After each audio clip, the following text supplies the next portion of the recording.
Montáž kostry skleníka.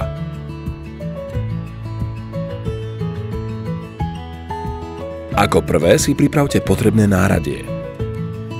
K hotovým čelám začneme pripájať spojovacie profily, bočnice, ku ktorým priskrutkujeme stredné oblúky a zmontujeme tak kostru skleníka.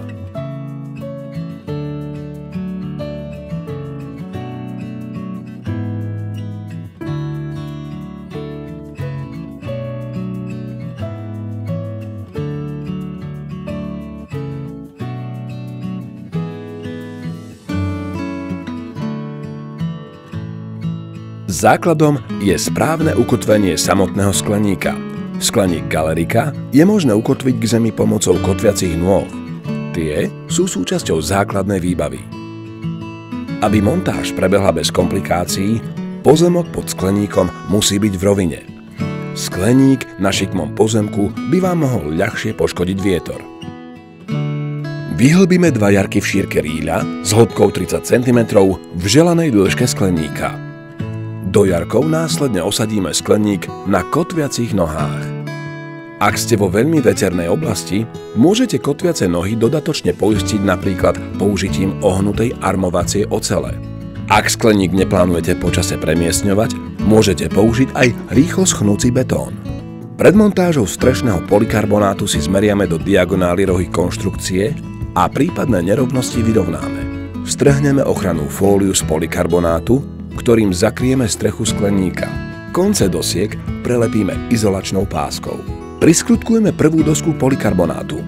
Dávame pozor, aby sme stranu s UV filtrom priskrutkovali smerom von, k slnku. Priskrutkujeme druhú dosku.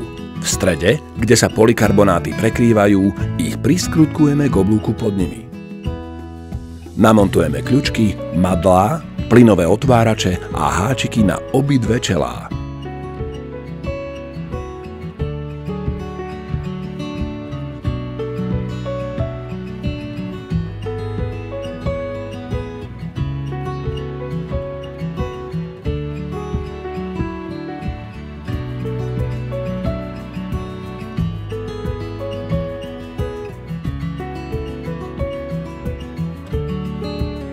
Strešné okno narežeme.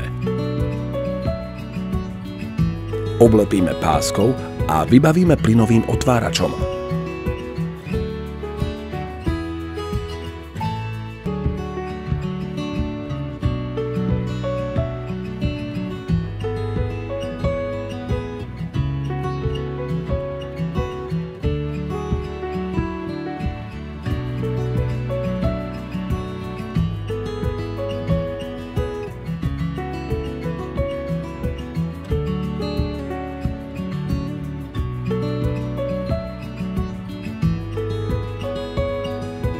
Skleník doplníme šikovnými poličkami a závesným systémom na rastliny.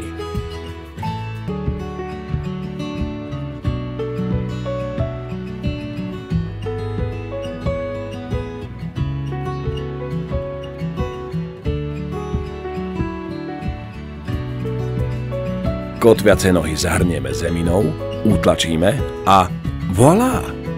Skleník Galerika je na svete.